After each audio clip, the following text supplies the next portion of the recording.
Morning, everybody. It is finally the freaking 10th, guys. I swear to God in heaven, if y'all are coming to me looking for today's date, y'all are pretty fucked up. Alright, it is Thursday the 10th.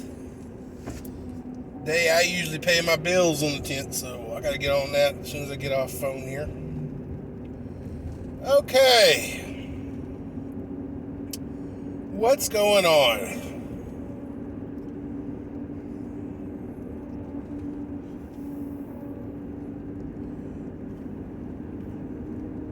Evidently, the science is changing. Ooh, like we knew it would. And if you guys wake up a little bit and you notice, and you're noticing, the science tends to change with the populace's level of pissed offness or don't give a shitness and really don't give a fuck. So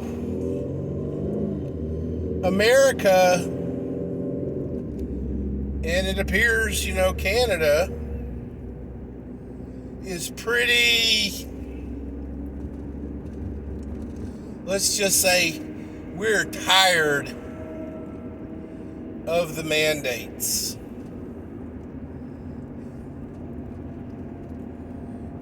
%80 of Americans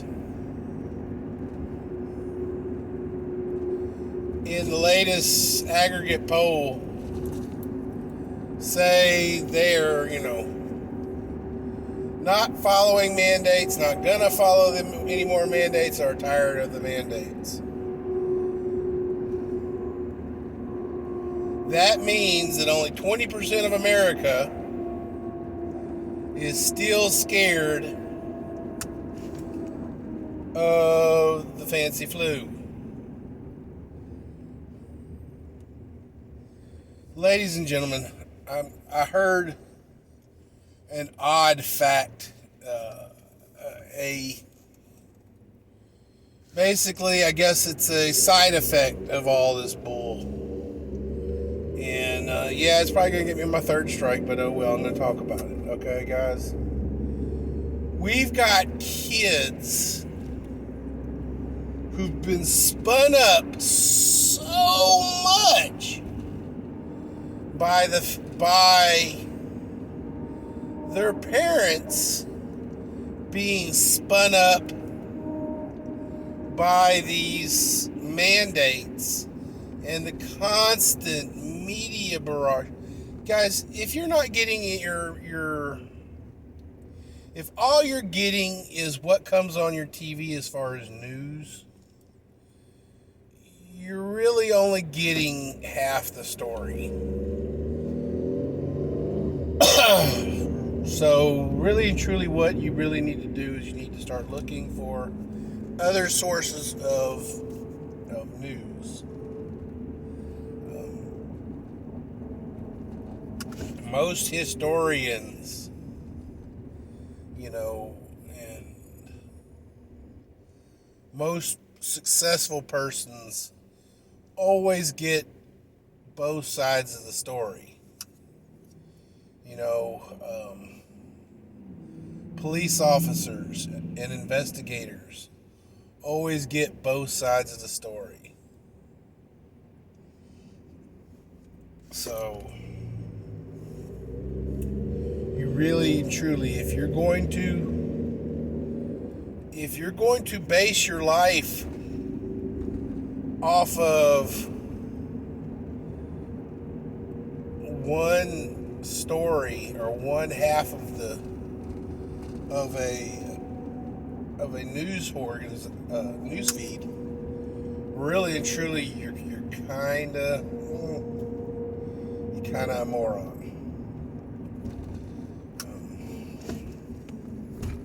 And you know what? It's all right to disagree with the other side, but you're getting both sides of the story. And here's the deal. The story may not be all in one circle here or all in one circle here. It's where the circles intersect.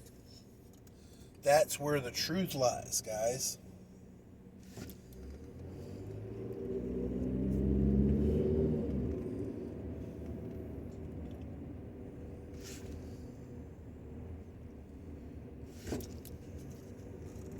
So, the science is changing. I am a little excited. I just recently heard that they're trying to introduce a bill to go into a constitutional amendment for term limits. Ladies and gentlemen,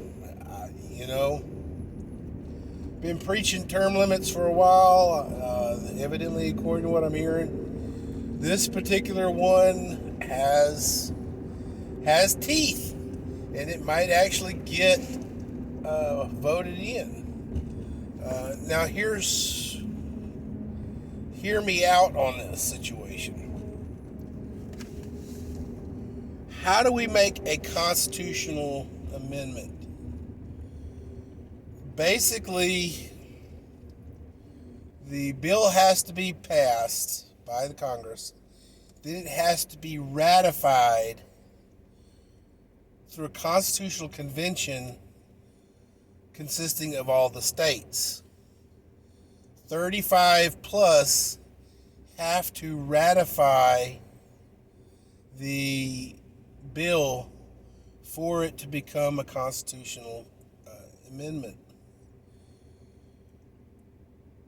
Let me just play devil's advocate on this situation, guys.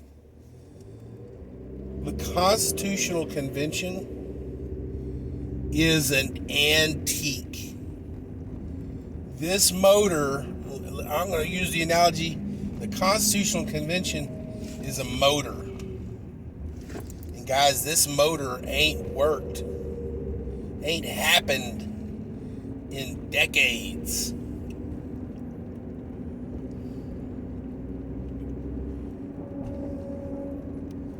I think that this bill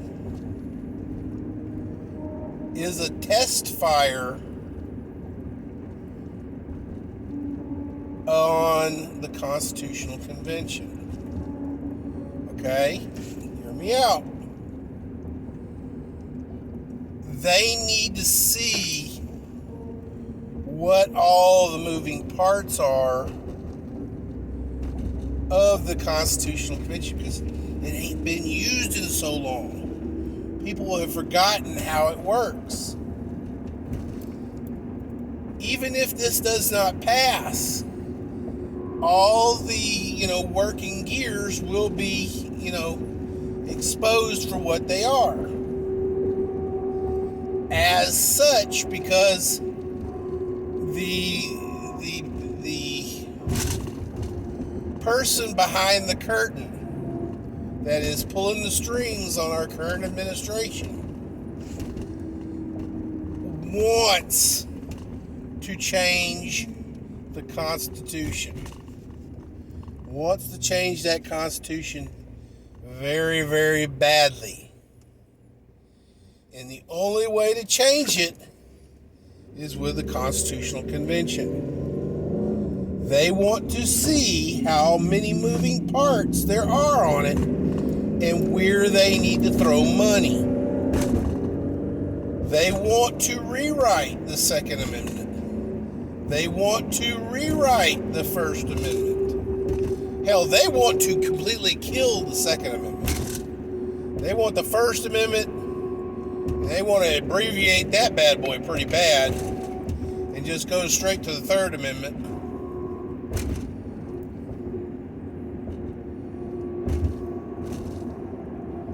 Ladies and gentlemen of the jury,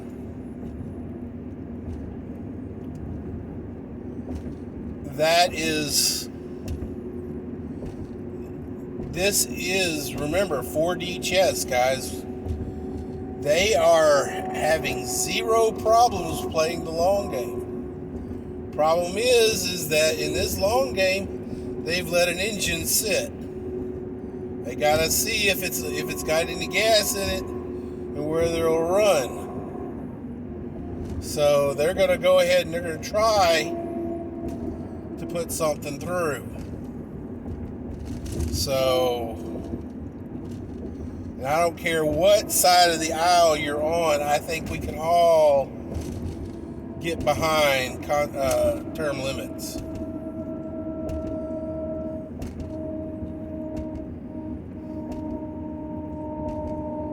So,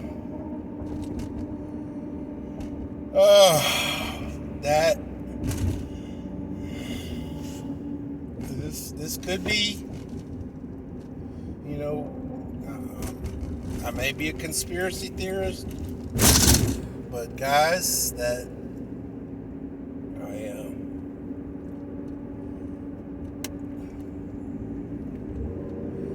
Something does not smell right about it. It just basically does not pass the smell test. There's too many fish hooks in it because it's going to identify stuff. When we start changing the Constitution, that's a bad thing. Term limits should have been put in the freaking Constitution upon its writing, as far as I'm concerned.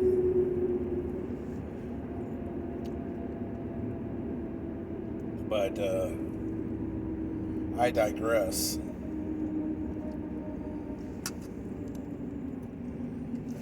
I think the reason it was not put in originally is because they couldn't get people. Nobody wanted to be a politician. Everybody wanted to go back home and tend to their plantations or tend to their, shipping businesses. They needed to tend to their businesses. Remember, Congress and politics was not supposed to be a career. That's why they don't pay that much. It's kind of a get you by till you get done. Then you go back home and make money.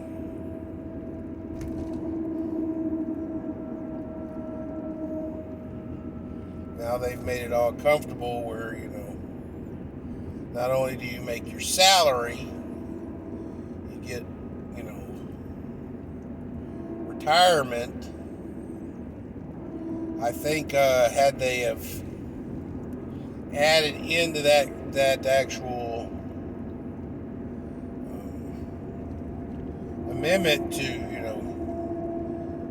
nix the retirement fund, that would have probably, you want to see our freaking, debt ceiling go down? Yeah, get rid of the freaking retirement plan.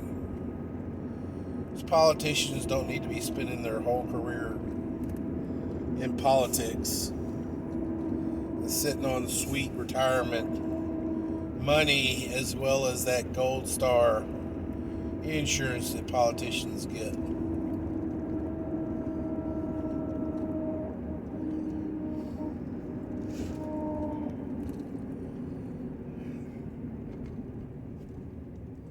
So,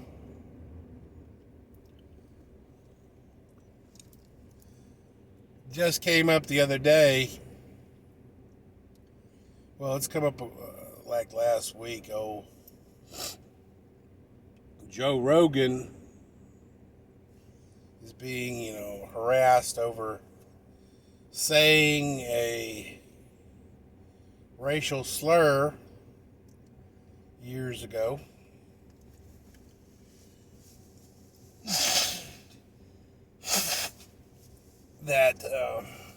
But in all honesty,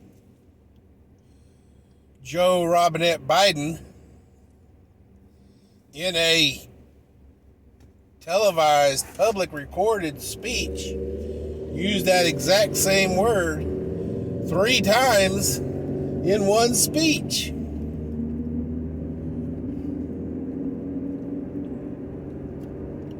He ain't being harassed about it.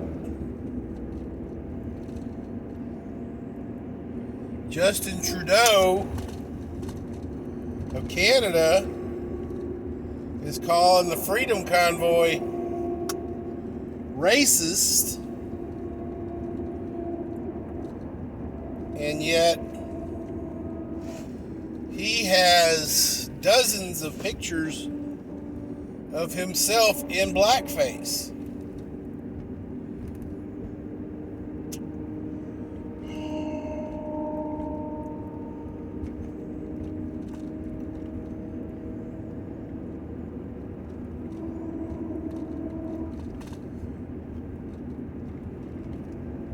You know,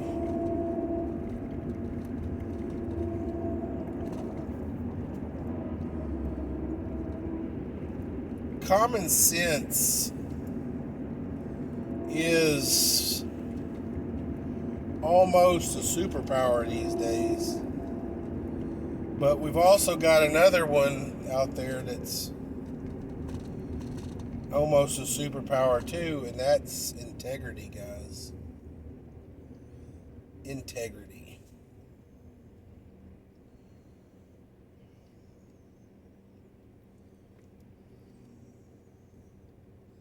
And responsibility.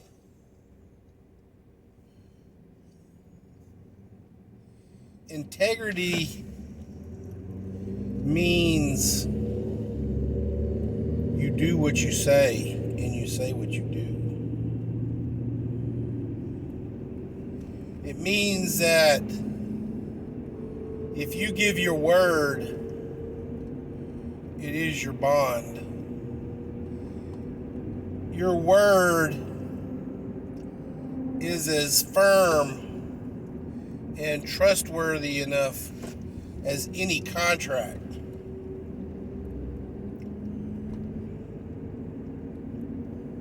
You know, guys, I feel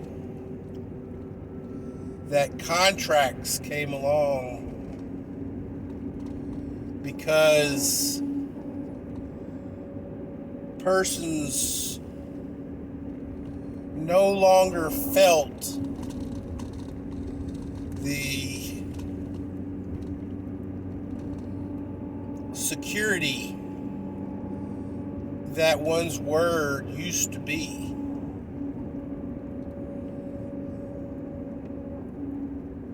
If I tell you I'm going to be somewhere at a specific time, you can bet your damn biscuits I may be a little bit late or I may be a little bit early, but you know what? I'll be there.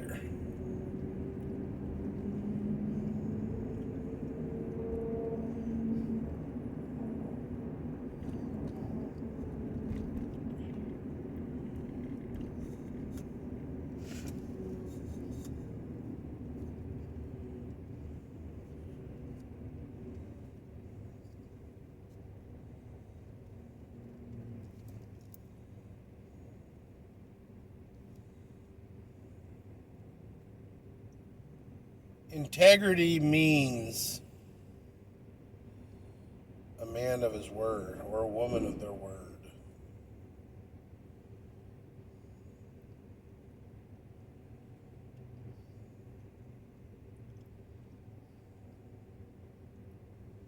Ladies and gentlemen, we need to get back to being persons of our word.